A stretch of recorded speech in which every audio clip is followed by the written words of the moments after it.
Alright, magandang hapon mga kapartner. Welcome back to Kapartner Podcast. Palakpakan mga kapartners. Ayan.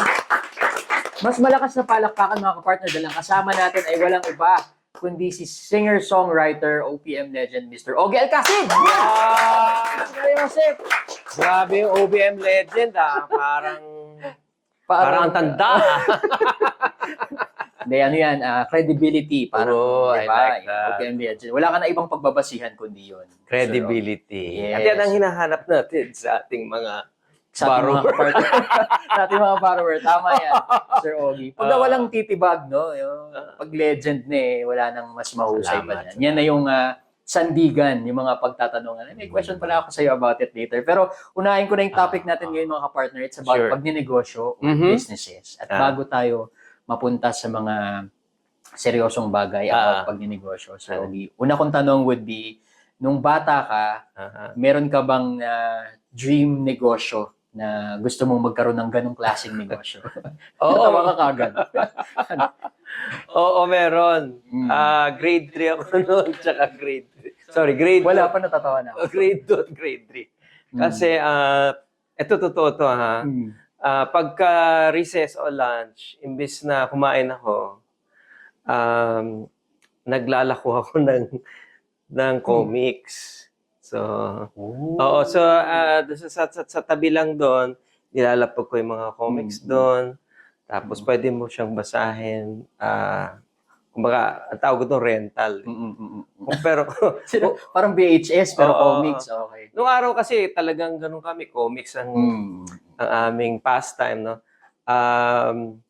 Or kung gusto mong bilhin yung mismong comics, 5 piso. Wow. So, Magrenta, sir, magkano? halos minsan 25 cent, tapos ganyan. Ito ba yung bangus? Hindi. Yung sa barya, bangus? Hindi yung bangus, yung barya. Yung 25 cents, di ba bangus yun? Ay, hindi ba? Hindi ko... Hindi ba na maalala? So yun yung mga... So syempre, nung panahon na yun, sabi ko, kailangan mapalaki ko itong negosyo kong to. Comics. Aside from that, dun kasi sa bahay namin, laging mayroong construction. No? So kasi yung tatay ko, mahilig mag-renovate. Yan. Parang naging hobby niya yung mag-renovate ng bahay namin. So habang may mga workers, may mga trabahador doon sa bahay namin, nagbebenta ako ng sigarilyo sa kanila. Okay. Oh, yun. Tapos, minsan, nagmamasahe rin ako. Yung mga kapatid ko, minamasahe ko. Medyo entrepreneurial ka na, bata ka pa lang. Kasi yung pagbebenta ng comics and to have the concept na magparenta or bilhin mo to, hindi yun basic na na parang concept. Na Hindi siya, Well, ganito kasi yan. Nung grade 1 at grade 2 ako, nasa Don Bosco ako noon. Okay. Hindi ko alam kung bakit, pero sa Don Bosco, medyo uso siya. So, pag lunch at recess, 3 kaming magkakalaban. May competition ng pagpaparenta ng comics. Problema ko nga nun, kasi lilipat na ako ng Lasal. Sabi ko, ito totoo to ha. Pinatanong ko dun sa mga brother, pwede ba ako paano yung negosyo ko? Uy, wait lang. So, seryoso yun. Sir Ogie, kung talagang concern mo pa yun sa paglipat mo. Alam mo, Seryosong negosyo. iniisip ko tuloy yung mga magulang ko. Siguro pinagtatawanan nila ako. Di ba? Tutuan ako talagang to. But, the thing is, sineseryoso ko yun. Sabi mo nga, meron akong entrepreneurial mind, pero hindi ko naman iniisip nun yun. It's just that, parang na-instill sa akin ng tatay ko yun, na, di ba, mag-ipon, magsipag. Ayan. But what was it? Is it more about na gusto mo makaipon so it's the money yung kikitain mo doon, or you got the hang of it? It's more of the pangalawa. Yung pangalawa, the enjoyment of service. Actually, may isa pa pala akong negosyo noon. Naglilinis po ako ng mga aquarium. Oo nga. So, nakahiligan ko kasi yung goldfish at saka angelfish at kung ano-ano. So, mahirap yun maglinis ng aquarium. Yes, mahirap. That time I can imagine. Nagpapaskil ako ng mga, kung gusto niyo pong maglinisin namin yung aquarium ninyo. Call Ogie Alcacid. Well, barkada kami nun.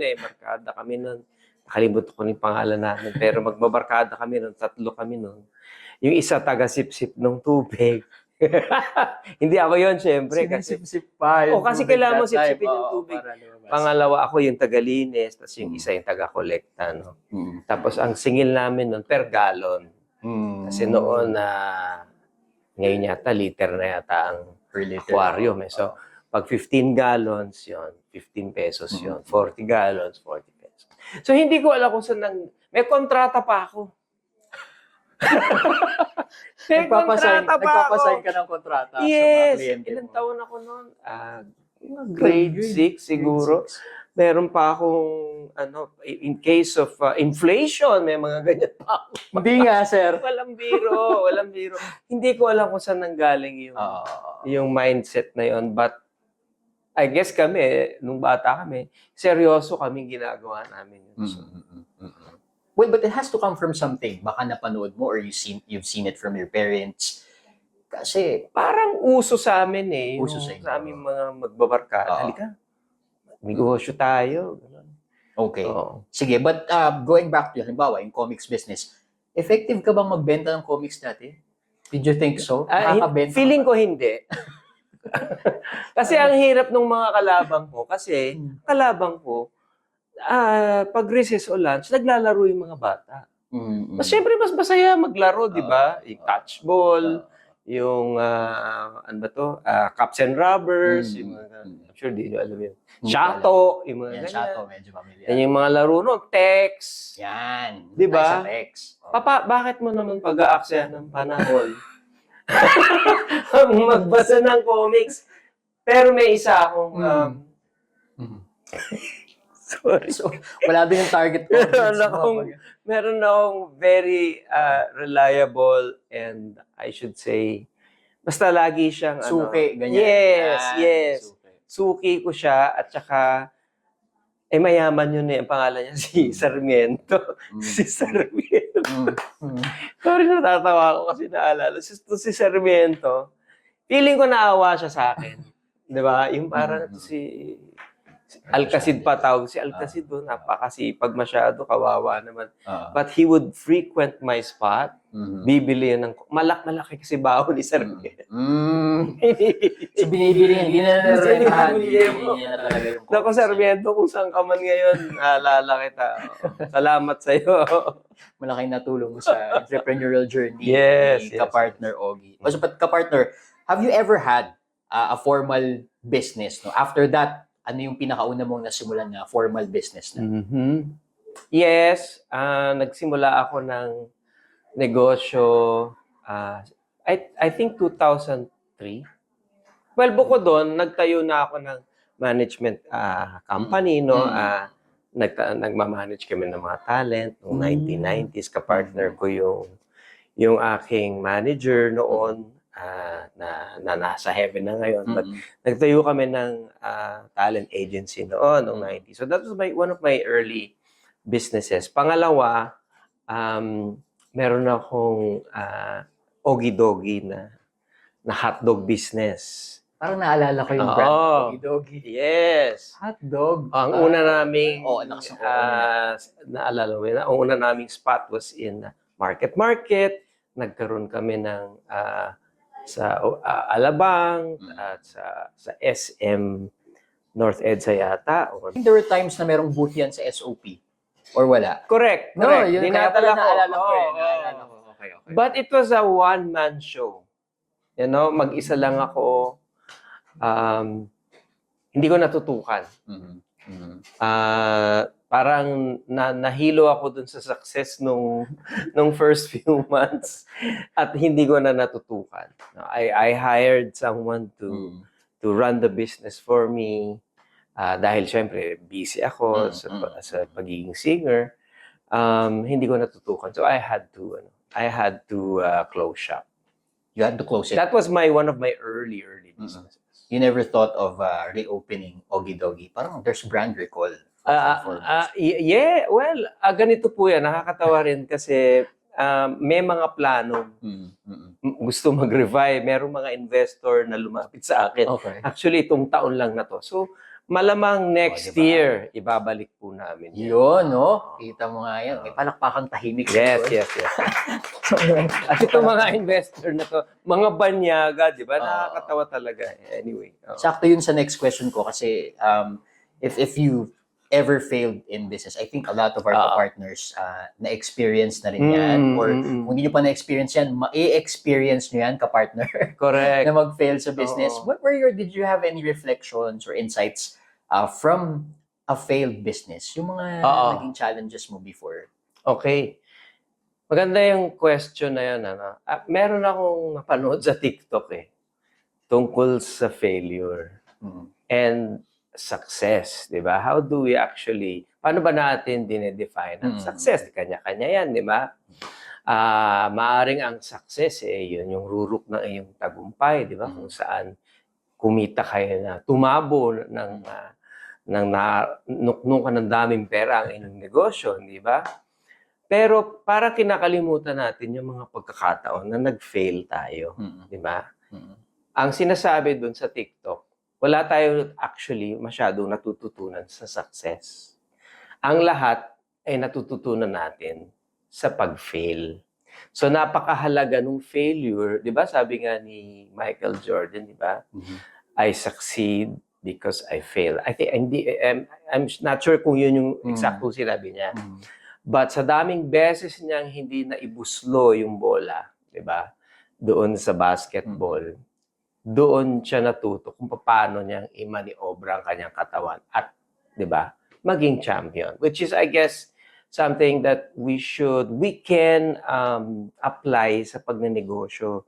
Yung mga pagkakataon na nagfe-fail tayo, huwag kayong mawawalan pag-asa. Kasi yan yung mga pagkakataon na magkakaroon tayo ng experience. Doon natin matututunan yung mga mali. Diba? Kasi di ba sa simula parang, alam ko na to. Ganito lang yan di ba? Until you're faced with the truth. Mag-post lang ako ito na yan ganyan, di ba? May instant recall na kaagad yung branding natin. But the truth is, it's not that cut and dry, di ba? Ang daming factors na kailangan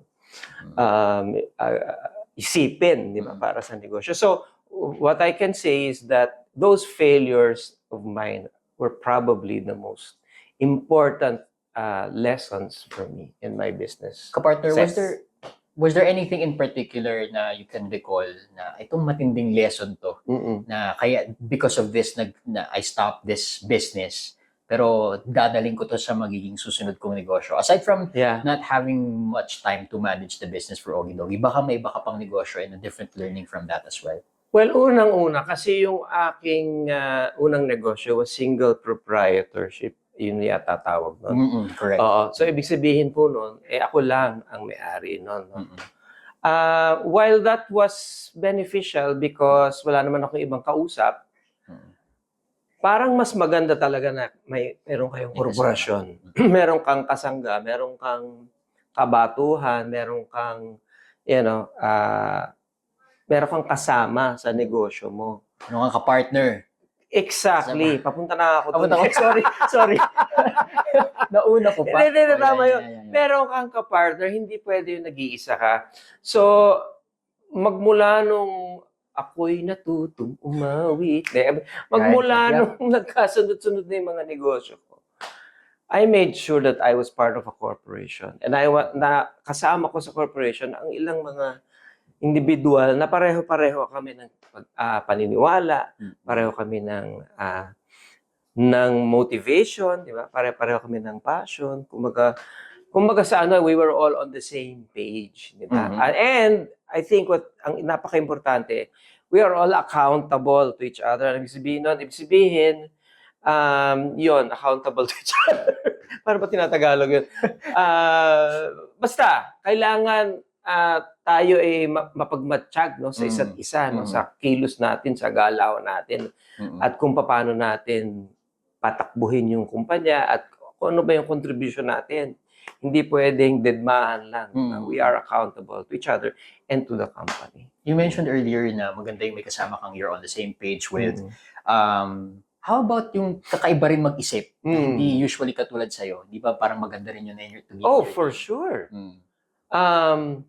may value talaga yon, di ba? Kasi siyempre may tinatawag tayong check and balance. And hindi naman sa lahat ng pagkakataon, ikaw ang genius, di ba? Hindi naman sa pagkakataon, ikaw lang may alam kung paano patakbuhin ang isang negosyo. And that's correct. No? When I say na you're on the same page, syempre, iisa lang yung objective din nyo, di ba? Yung pamamaraan, maaaring magkaiba, di ba?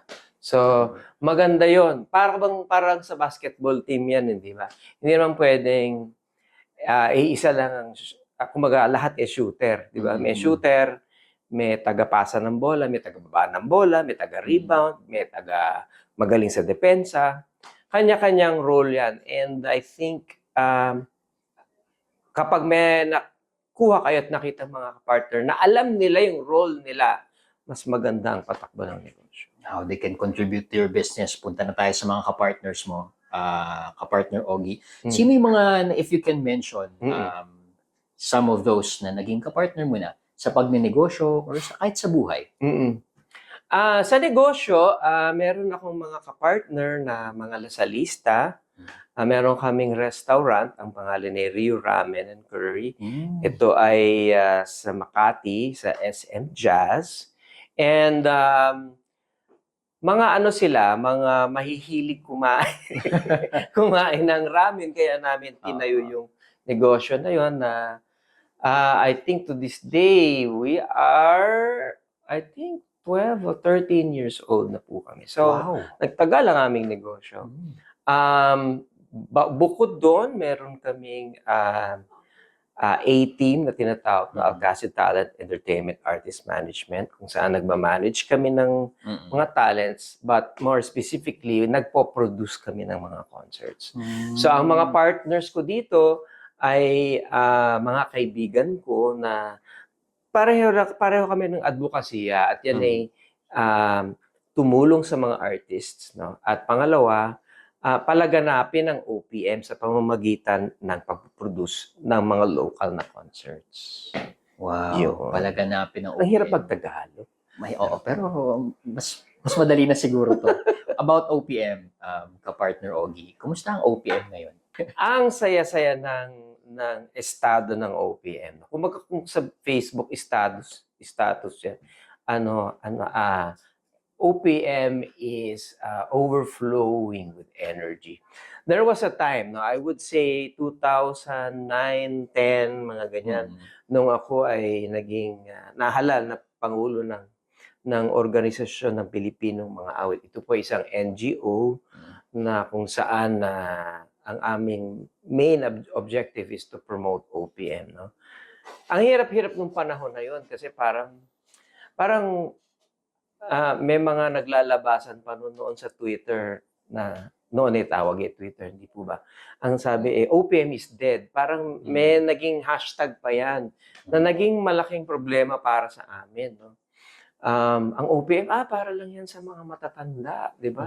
Sina Ogie, sina Martin, yan lang ang OPM. Iba kami ngayon. Hindi na kami OPM.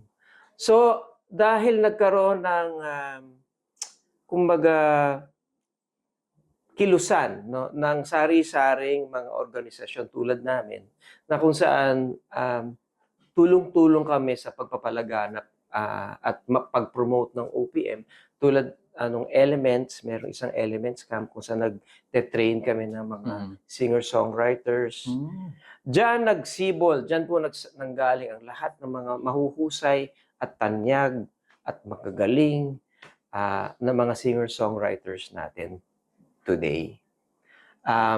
Nagkaroon ng mga songwriting contest sa buong bansa. Kumbaga, there was this general consciousness that we should start developing OPM. But how do we do that? Kailangan yung mga matatanda, turuan yung mga bata. Ganun. So, I'm proud to say that to this day, of course, we do not claim na kami lang yun. Sabi ko nga, sari-sari mga organisasyon ang gumawa ng mga kilusan para maisagawa ito. Suffice to say, you guys were there at the right time. Kasi you mentioned may parang revolution of decreased support sa OPM that time. Totoo. You were there at the worst time, actually. Yeah, we were Na maitaguyod yung OPM. Ang hirap kung iisipin ko ngayon, kung magbabalik tanaw ako, parang dead end. No? Pero hindi kami tumigil, di ba? Talagang ginawa namin yung homework namin. Hanggang ngayon, presidente pa rin ako. 2024 na po, pero ako, I believe it's time for the younger generation to take over. Medyo inaalalayan ko lang yung present board, no, hanggang makahanap na sila ng mga bagong papalit dahil iba na ang takbo, di ba? Ang kabataan na ngayon at dahil established ang ating OPM. Nakakatuwa, mapapansin mo lahat ng mga nagna-number 1, nagna-number 2, nagta-top 10. That's true. Di ba? Ay lahat OPM. Totoo. Hindi natin kiniklaim na dahil po sa amin yan. Hindi naman po yan. But it's because of this general consciousness among everyone since 2010 up to the present to develop OPM. No? Isa lang, kung maaari ko lang banggitin, noong 2011 or 2012, yung administrasyon ng panahon na yun, under Pinoy, no? Sinulatan namin siya na sana magkaroon tayo ng Linggo ng Musikang Pilipino, which is actually, incidentally, itong last week ng July of every year. So kung inyong mapapansin, siguro hindi nyo masyado mapapansin, but every year, every second, the last week of July, nagkakaroon ng maraming OPM music festivals yan, kung saan-saan sa buong Pilipinas.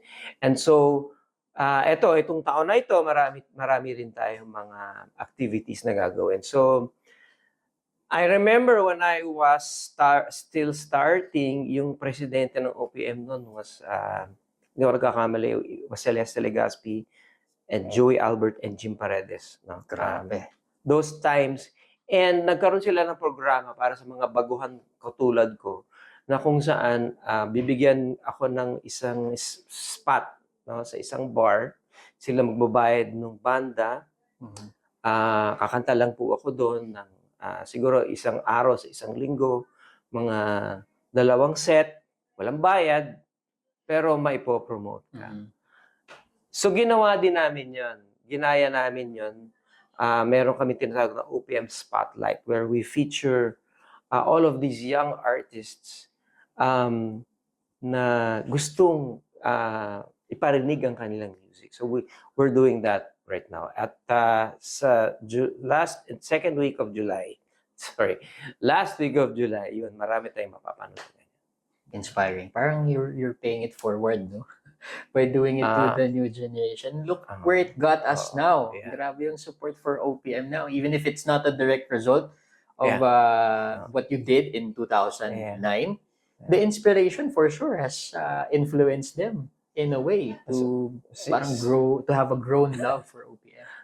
Sana, kami naman when we see the results, it makes us very, very happy, you know.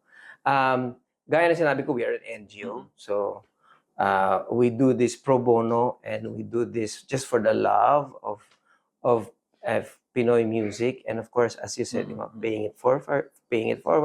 This industry has been very, very good to us and to our families and to our careers. So, oras naman kami naman ang magbigay ng panahon at ng aming dunong at ng aming service sa OPM. And going back to your businesses, swak na swak din pala yung pagkakaroon mo ng A-team, ano? Kasi it's connected to what you love, to pay it forward as well. And then it becomes a business as well, no? Kumusta ang A-team ngayon and any future plans that you'd like to share? Masaya ang A-team. Medyo nag-transition lang kami into producing concerts more than managing talents. Ni-review namin yung history ng lahat ng galawan namin sa kumpanya. And the concerts were the areas where we were quite successful. At parang dahil sa makeup din ng aming organisasyon, marami, may writer kami, may director kami, you know, ako, singer, songwriter, and then, so, parang mas papunta talaga doon. And then, so we are producing, as of now, 27 concerts from 2024 to 2025. Grabe. Kung isipin nyo, parang nakakatakot, di ba? 27 concerts. Pero naniniwala kasi kami na pag hindi ka naman, if you do not dream big, di ba? Parang sayang naman yung pagkakataon. Di ba? Maganda na kung ano man yung what is dream? Kung ano man yung pangarap, kung ano man yung pangarap mo, lakihan mo na, di ba? Kasi para mai-stretch mo yung energy mo sa paggawa. Kasi hashtag pwede pala. Yeah! Yes. Hashtag pwede pala. So, pwede pala. Hindi mo na-imagine before, di ba? Na ako, hindi ko na-imagine na nagpaparenta ng comics si kapartner Ogie before, no? So, but nakalimutan ko na ngayon. Alala ko lang ngayon dahil sa interview. But to close, thanks for sharing all of those kapartner Ogie. But to close, no, what advice can you give yung mga kapartner natin na magsa-start pa lang ng kanilang sariling negosyo or thinking about it pero parang nagdadalawang isip pa. O, hindi man lang sila nakaamabot sa pagbibenta ng comics. Ako siguro suriin nyo, yung inyong mentalidad. Kausapin nyo yung sarili nyo. Kasi hindi naman ang pagnenegosyo, hindi naman din para sa lahat. Diba? Siguro, tanungin nyo rin yung sarili, gusto ko ba to? Tanungin nyo yung sarili nyo. Ito ba is isang bagay na pag hindi ko nagawa, ipagsisisihan ko habang buhay. Kumbaga sa English, di ba, yung parang, is it a burning desire for you to be an entrepreneur? Kasi kailangan na nasa puso mo yan eh, di ba? Hindi pwedeng papetik-petik ka lang, paputyo-putyo ka lang, yung parang, nga, tirahin ko to. Pwede naman to eh. Utang na lang ako dito. Kailangan magsimula sa sarili mo. So, tanong nga, at pag nasagot mo na yun at sinabi mo, oo, pangalawa, sabi nga nila, di ba, libreng mangarap. So, mangarap ka. Mag-daydream ka. Di ba? Mag-daydream ka ng 20%. Tama ba yun? 20%. 20%. Yung 80%, doon na ngayon gagalaw ngayon yung katawan. Hindi pwede yung 100% ka lang nag-daydream. Di ba? So, yung 20% sige, mag-daydream ka. Naku, nakikita mo na mag-visualize ka na, dito yung tindahan ko. Ito yung kulay ng mga ano tawag dito, signage ko. Di ba? Mga ganyan. But 80% has to be the hard work. You have to put in the hard work. Ano ba yan? Depende kung anong negosyo papasukan mo, di ba? Ngayon, siguro, pwede ko kayong tulungan doon sa negosyong papasukan nyo. Maaari siguro na ang pasukan yung negosyo ay isang negosyo na hilig nyo. Isang negosyo na sa tingin nyo magaling kayo, di ba? Magaling ka magluto. Pwede sa pagkain. Magaling kang kumain. Pagkain pa rin, di ba? Magaling kang kumanta. Madali na sagutin yon, di ba? Suriin mo, you have to talk to yourself and ask yourself, ano ba yung gift na binigay sa akin ng Panginoon? So, doon mo ngayon ma-apply ngayon. Lastly, kailangan humanap ka ng kapartner. Yun. Inaantay kong partner. Kailangan humanap ka ng kapartner na tutulong sa'yo, gagabay sa'yo all the way. At hindi ka pababayaan. Dahil as you mentioned, hindi mo ito kakayanin mag-isa.